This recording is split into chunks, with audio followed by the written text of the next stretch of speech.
Good morning dear students.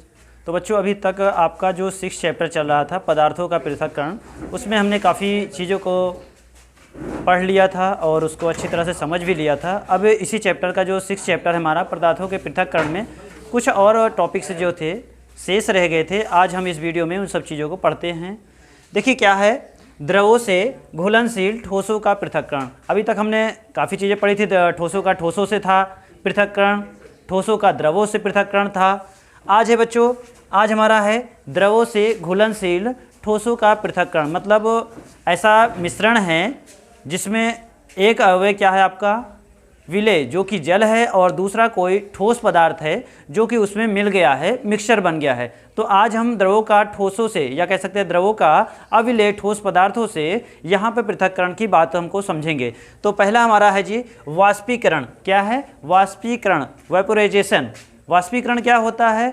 इस प्रक्रिया में बच्चों, इस प्रक्रिया में आपको ऐसा मिश्रण प्राप्त होता है जिसमें एक तो अवयव आपका जल होता है और दूसरा अवयव कोई ठोस पदार्थ होता है जो कि इसमें मिल गया होता है या इसमें से मिश्रित हुआ रहता है। तो इसको क्या करते हैं बच्चों, जो कि विलेय भी रहता है इसमें यहाँ पे। तो यहाँ पर क्या किया जाता है, जैसे कि इस वाष्पीकरण का प्रयोग, क्या चीज़, वाष्पीकरण जो पृथक्करण की विधि है, इसमें इस विधि का प्रयोग द्रव में जो घुले हुए अविलेय पदार्थ हैं या विलेय पदार्थ हैं, मिले हुए या कह सकते हैं समांगी मिश्रण या विषमांगी मिश्रण वाले जैसे भी मिश्रण हैं हमारे पास, यहाँ पर उन ठोस पदार्थों को पृथक किया जाता है। इसमें विधि में जैसे बच्चों क्या है, नमक और जल का मिश्रण मान लिया जाए। जैसे कि नमक समुद्री जल से जो कि बनाया जाता है, समुद्री जल से नमक को अलग करना किस विधि द्वारा किया जाता है? इसी विधि द्वारा। कौन से? वाष्पीकरण विधि द्वारा ही समुद्री जल से नमक को हम अलग करते हैं। या इस विधि में क्या करते हैं, नमक के जो, या कह सकते हैं समुद्री का जल, जो समुद्र का जल है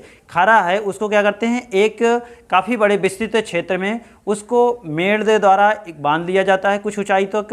फिर उसको क्या किया जाता है, ओपन ऐसे ही छोड़ दिया जाता है। कुछ समय बाद वाष्पन से, वाष्पीकरण होने के बाद, जल का वाष्पीकरण होने के बाद क्या होता है बच्चों, वो जल धीरे धीरे वापस वायुमंडल में उड़ जाता है और नीचे जो ठोस या कह सकते हैं अविलेय ठोस के रूप में जो पदार्थ बचता है हमारा, नमक बन जाता है। और इसे हम क्या करते हैं, इसको हम अलग कर लेते हैं, पृथक कर लिए जाते हैं। इस प्रकार से समुद्री जल से हमें क्या मिल जाता है, नमक की प्राप्ति हो जाती है। इसी प्रकार से यह हम अपने घरों में साधारण दैनिक जीवन में भी करते हैं कि नमक हमने ले लिया और पानी ले लिया, दोनों को मिक्स कर दिया, जैसे नमक और पानी का घोल बना लिया, और इसमें से कोई कहे कि नमक पानी को मिश्रण को आप नमक अलग कीजिए और पानी को अलग कर दीजिए, तो क्या करेंगे जी, यही विधि हमें उपयोग करनी। कौन सी? वाष्पीकरण वाली विधि करना है। हमें क्या करना है, हमें पात्र में नमक मिला हुआ, नमक और पानी के घोल को ले लेना है और उसको खुले वातावरण में, या कह सकते हैं सूर्य के प्रकाश में रख देना है। धीरे धीरे वो पानी या विलयन का जो नमक से मिला हुआ पानी है, वो धीरे धीरे पानी वाष्पोत्सर्जन होता रहेगा।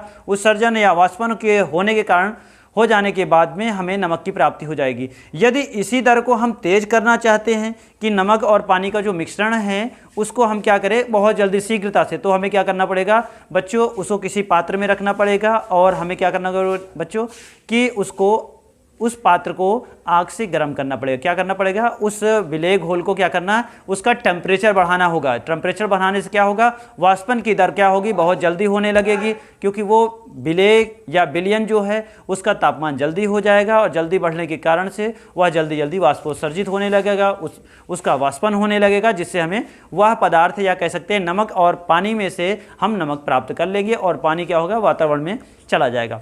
ठीक है, आगे देखते हैं बच्चों, क्रिस्टलीकरण। क्या चीज़? क्रिस्टलीकरण। क्रिस्टलीकरण में क्या होता है, जब किसी संतृप्त घोल को, क्या चीज़, जब किसी संतृप्त मीन्स इतना ज़्यादा कोई भी चीज़ है उसको मिला दिया जाए, उससे ज़्यादा उसमें कोई अन्य विलेय पदार्थ ना मिल सके। क्या चीज़? उसमें मिलने वाला पदार्थ और ना मिलाया जा सके, वो हमारा संतृप्त घोल के रूप में रहता है। तो यहाँ पे देखते हैं, गर्म संतृप्त घोल को ठंडा करके क्रिस्टलीय रूप में क्या किया जाता है बच्चों, शुद्ध पदार्थ, क्या किया जाता है, क्रिस्टलीय रूप में शुद्ध पदार्थ के रूप में अलग करने की जो विधि होती है। क्या चीज़? क्रिस्टलीय रूप में शुद्ध पदार्थ को अलग करने की जो विधि होती है ठोस पदार्थों के रूप में, उसको क्या कहते हैं, क्रिस्टलीकरण कहते हैं। क्या कहते हैं बच्चों? क्रिस्टलीकरण कहते हैं। इस विधि में देखिए बच्चों क्या होता है, जो क्रिस्टल होता है वो क्या होता है, विशेष, किसी विशेष प्रकार के खनिजों का टुकड़ा होता है। क्या होता है? किसी विशेष प्रकार के खनिज का अवशेष होता है।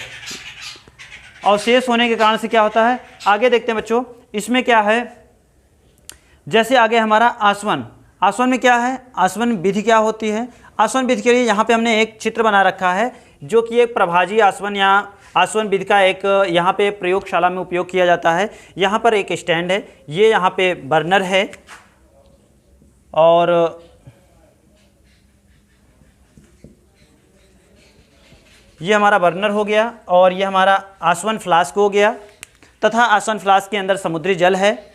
और यहाँ पे हमारा बच्चों एक कंडेंसर हमारा लगा हुआ है जहाँ की जो बर्नर से गर्म हुआ जो समुद्री जल होगा वाष्पन, उसका वाष्पन होगा, वाष्पन के बाद जो भाप बनेगा इसमें क्या होगा बच्चों, ठंडा हो जाएगा। यहाँ पे कंडेंसर क्या करेगा, उस गर्म जल को या वाष्पित हुई जल को क्या करेगा, भाप रूप को यहाँ पे कंडेंस करके क्या करेगा बच्चों, यहाँ पे फिर धीरे धीरे आगे एक संग्राहक या ग्राहक या पात्र लगा हुआ है, वहाँ पर सारा जल क्या होगा, इकट्ठा होगा, जो कि ये कौन सा होगा, शुद्ध जल। कौन सा, शुद्ध जल, जिसे क्या कहते हैं हम लोग, अशुद्ध जल भी कहते हैं। तो इसको देखते हैं बच्चों, क्या होता है, जल के शुद्धतम रूप को क्या करते हैं बच्चों, जल का जो हमें शुद्धतम रूप होता है इस विधि द्वारा, किस विधि द्वारा, आसवन विधि द्वारा हम लोग प्राप्त करते हैं, जिसे कि क्या कहते हैं, अशुद्ध जल कहते हैं। इस अशुद्ध जल का प्रयोग मेडिकल फील्ड में, कहाँ पर, मेडिकल फील्ड में क्या किया जाता है, इनको दवाइयों के रूप में यूज किया जाता है, या कह सकते हैं डायरेक्ट किसी भी पाउडर को अशुद्ध जल में मिक्स करके आपके शरीर में इंजेक्शन के रूप में भी वो चीज़ लगाया जाता है।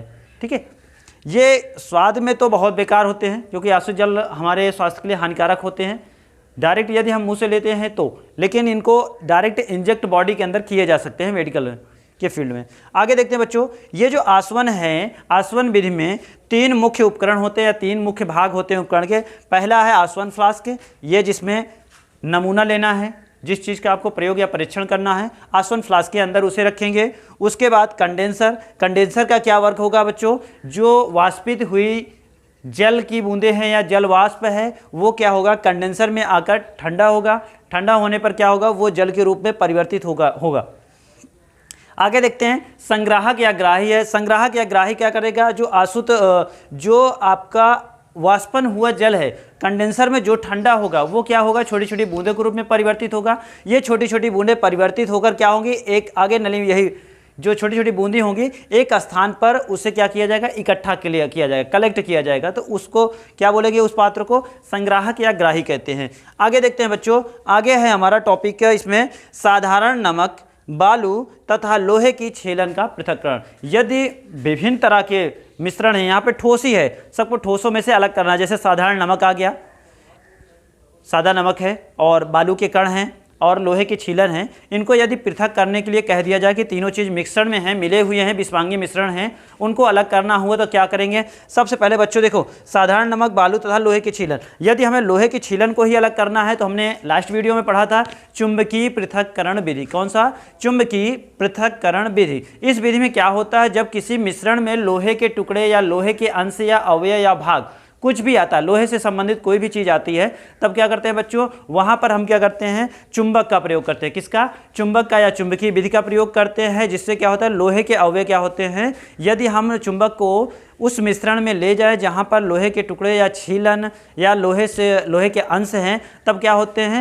वह चुंबक में क्या होते हैं, लोहे के कण चिपक जाते हैं। इस प्रकार से हम क्या करते हैं, लोहे के छीलन को अलग कर लेते हैं। इसके बाद बच्चों क्या है, साधारण नमक और बालू। साधारण नमक और बालू में देखते हैं मिक्सचर में, इसको यदि हम पानी में ले लिया, अभी तो लोहा अलग हो गया, अब तो हमारे पास बच्चों क्या बचा, साधारण नमक और बालू केवल बचा है। तो इसको क्या करेंगे बच्चों, इसको एक पात्र में क्या करेंगे, इन दोनों को पानी के साथ में मिला लिया जाएगा। पानी में मिलाने के कर क्या होगा बच्चों, बालू के कण भारी होते हैं और ये क्या होते हैं, नीचे बैठ जाएंगे। क्या होगा, नीचे बैठ जाएंगे। नीचे बैठने के बाद क्या होगा, नमक क्या होगा, उसमें नमक तो घुल जाएगा।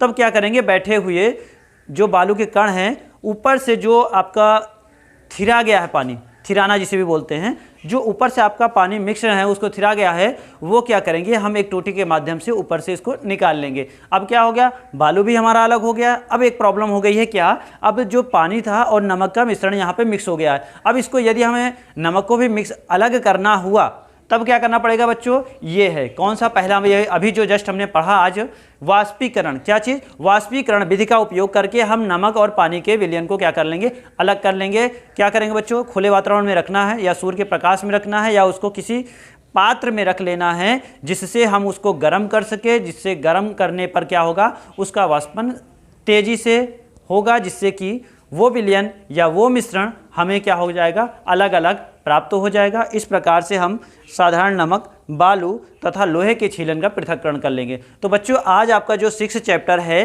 पदार्थों का पृथक्करण आज आपका समाप्त हो जाता है। नेक्स्ट डेज हम लोग इस चैप्टर से संबंधित जो एक्सरसाइज है उनको हम कवर करेंगे। तो आज के लिए बच्चों यहीं तक हमारी क्लास रहती है। आप लोग घर पे अच्छे से इस चीज़ों का अध्ययन करते रहिए, पढ़ते रहिए। जहाँ भी आपको कमी लगती है कि आपको ये चीज़ें अभी तक नहीं समझ में आई हुई है, सारे टीचर्स के नंबर हैं, जिसको जो सब्जेक्ट जो भी टीचर पढ़ाता है उसको आप मैसेज कर सकते हैं डायरेक्ट, वो आपकी समस्या का समाधान करेंगे।